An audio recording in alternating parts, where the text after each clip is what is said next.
Alright, I got really nothing else to upload right now, so today I'm here with the pre-farm guide for Cerydra. There's not too much time till she does release. I know they do have the build goal stuff now, but I still do make these kind of videos because they don't really tell you on why you should farm these relics specifically, which is why I do plan on still continuing doing pre-farm guides when they do have the build targets up. And you know, Hoyo's the same people that recommended you to still build Kafka as a DPS, even though that's not a role anymore, so, you know, here I am. Anyways, this video takes you over everything you do need to know, including the materials, general materials, and so on, trace materials, and as I mentioned, relic details for both actual sets and also planar ornament sets. To kick it off with the common materials, purple books wise, you do need about 290 purple books to take her from level 1 to level 80. And then when it does come to credits, you will need about 3.9 million credits to make sure you have enough to max everything. Common materials will be these ones down here, needing a total of 56 of the green ones, 71 of the blue ones, and 73 of the purple ones. Just be sure to set your assignment to these if you don't already have enough, and if you don't have enough in time, you can just take your Phynon or Acheron and just track the enemies and go ahead and kill them. If you don't have those two, it'll take you a bit longer, you just kill them normally, but it is still really fast, they drop a good amount. Just go ahead and track them. You can do the whole Black Tide creatures and tells you the equilibrium level.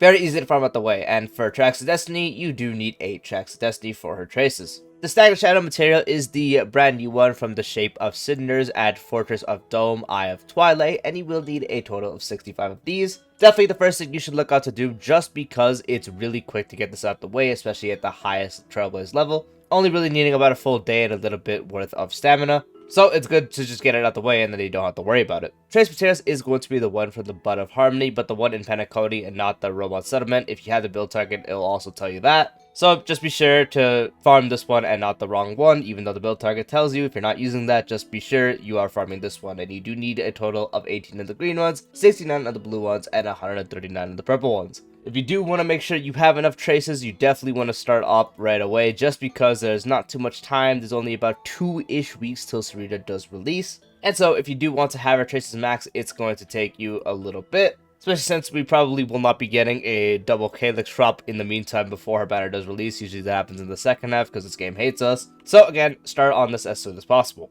The Echo of War material is going to be the one from the Glance of Twilight, and you will need a total of 12 of these. This has been out since 3.3 now, so you've had a good amount of time. You probably already have enough. And even if you don't, you get 3 per drop at the highest level, so you just need to use 3 and then 1 for the next week. You still have enough time to easily get this anyways. Now for relic suggestions. So the build guide does suggest the Relieved Ordeal set, which is still true. It is one of her better sets. 2-piece increases speed by 6%, 4-piece giving 18% crit damage using skill or ultimate on an allied target that lasts for 2 turns and stacks up to 2 times. So this is really good, especially paired with her best teammates being Phynon and Anaxa. The problem is her ultimate is an attack, but the way you can actually stack this up really quick is when you do use Cerydra's technique, you automatically get the actual skill proc onto the person you attacked with. So when you are using Cerydra's technique and then you go to Phynon, you use his technique, go into battle, she puts the actual military merit onto him, which counts as targeting him. So you get the first stack and you can just skill again and boom, there you go. This will require you to skill a bit more, especially on other teams if you can't kill fast enough or if you're not using Phynon where he just goes into ultimate by the time it matters. So it can be a bit annoying with skill points, so definitely keep that in mind. Another set that is practically just as good is the Eagle set.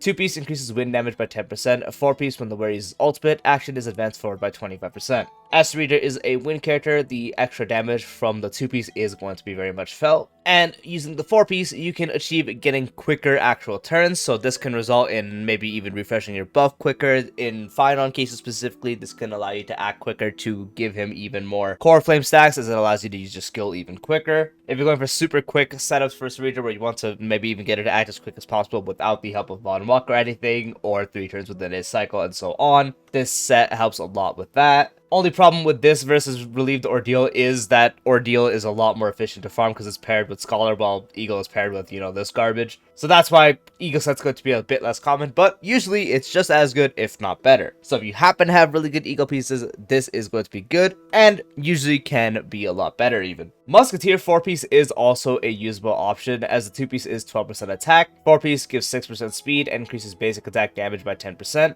Her attack buff does scale off her own attack, so this is going to help you with that and also help you get closer to the 4K requirement she does have. The extra speed is going to help you hit those thresholds even quicker and easier.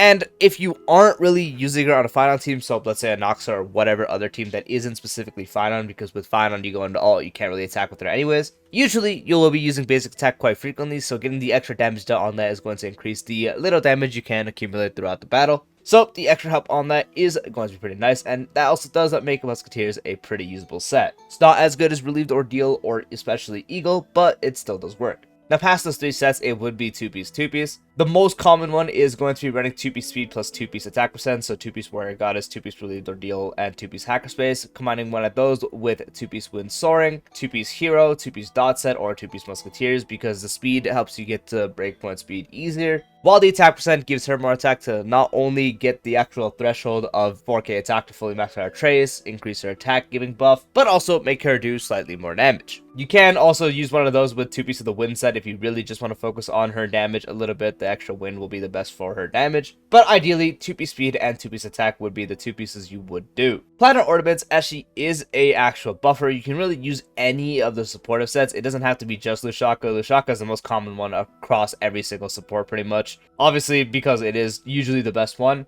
5% energy regen and 12% attack with the character positioned first in the team lineup, so you would just position the character you want to buff in the first part of the team lineup. And boom, Cerydra gets 5% energy regen rate, while that character gets an extra 12% attack. Really good. But you can still very much use something like Broken Keel for the extra 10% crit damage to everyone when you do have 30% or higher effect res. You can also very much use something like the Penacony set as well, because this is going to be a good set to use when you are pairing her with a Noxa. 5% energy regen rate and also 10% damage for everyone that is the same type as the wearer. So in this case, a Noxa, they're both wind, so a Noxa does get that 10% damage that will increase. If you do really want her to be the first one in battle to act, which can be really good for, core flame accumulation or whatever, Von Walk is also really good. 5% energy regen rate and reaching 120 speed or higher will let the wearer get an advance forward by 40% immediately upon entering battle. Just still build her with, breakpoint or whatever higher speed you want, and then paired with this, guarantees she will usually be the one first acting in battle. Just be sure anyone else on the team doesn't have that same thing, such as Robin Trace, or if you're doing some wacky setup with Jade on the team, then that could be something to consider as well. Just be sure anyone else on the team, isn't doing a Von Walk setup. You just want to make sure she's the first one to act to get those core flames quicker, or just to make sure the skill buff is proper and fully stacked Relieved Ordeal. Von Walk is powerful for those setups.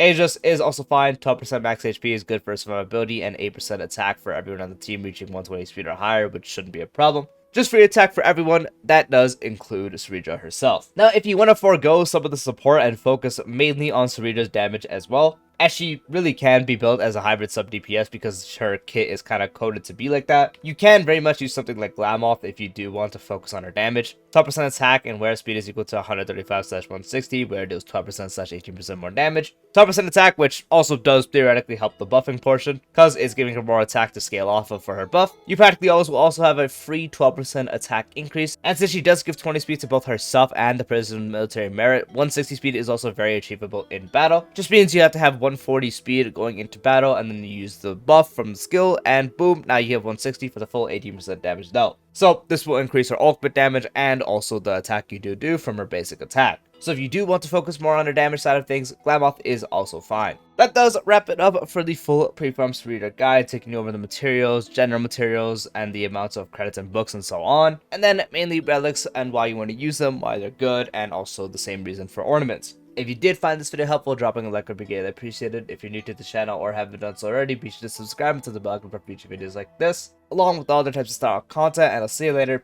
Peace out.